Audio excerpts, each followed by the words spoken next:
Hey mga brods, may balita nga po tayo dito po kay Greg Slaughter and Jason Perkins. Yes mga brods, ito po kasing dalawang big man na ito ay bali-balita at ayon din sa ating mga reports na ito yung tutulong na kay Junmar Fajardo. Yes, ito yung pilit na gustong kunin din ng Beermen ngayong off-season nila dahil sa kanilang maagang pagburakay this season mga brods, this off-season rather.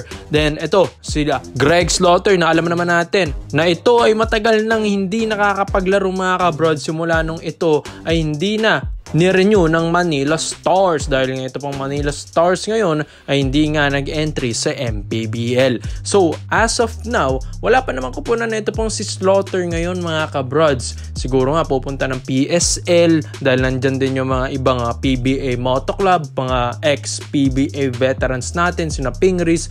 Pero wala mga kabrods. As of now, makikinig ito pong si Slaughter sa mga offers ngayon, mapa PBA, mapa international. Pero sa international kasi mga kabrods, wala pang offer. Ito pong si Greg Zila.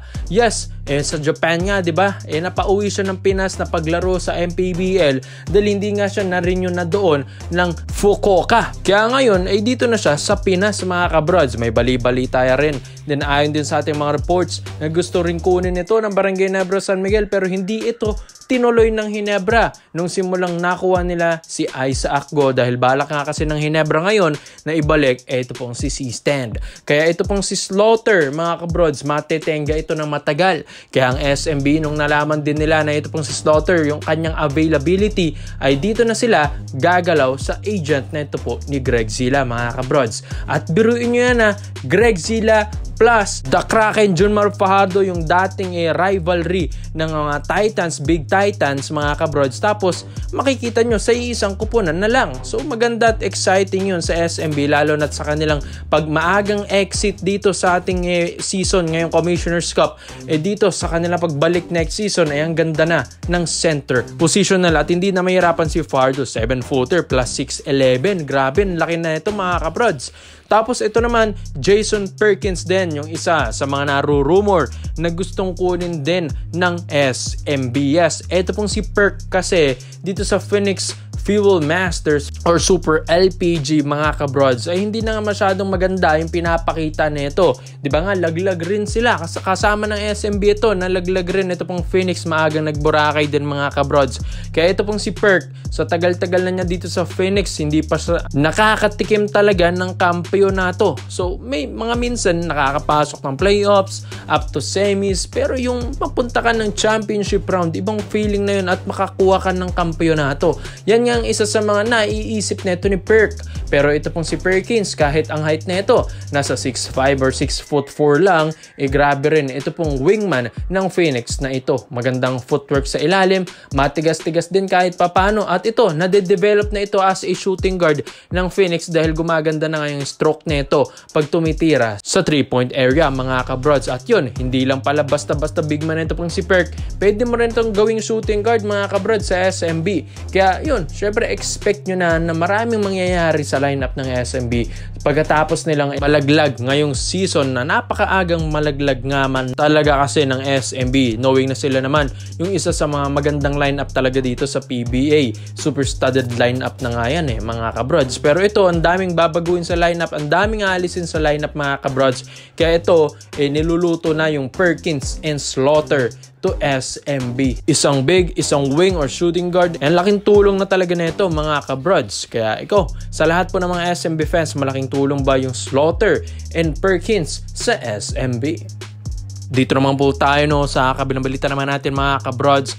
Bali-balita nga ang pagdating neto po ni Paul Lee dito sa Barangay Nebra San Miguel after ng season na to sa Commissioner's Cup mga kabrods. Yes, alam naman natin ng Hinebra, focus sila ngayon sa paglaban against Meralco Bolts. Bukas na nga rin yan best of 3 series nila. Pero iniisip rin naman kasi ng Hinebra yung mga future trades nila off-season mga kabrods after ng season na ito. Kaya ito, sabi rin kasi sa Magnolia Hotshots, open din sila sa tradings dito kay Paul Lee, kay Paul Dalistan Lee dahil balak nga nilang kunin ito pong si Arvin Tolentino from Northport Battenberg. Tapos gagawing trade asset ito pong si Paul Lee para makuha yung best player ng Northport, mga kabrods. Pero nung nalaman din naman ito ng Barangay Nabra at ni Boss Al Francis Chua na gustong i-trade nila si Paul Lee, why not? Nasa poder pa rin to ng SMC team. Dahil sayang din, mga kabrods, angas ng Tondo ito.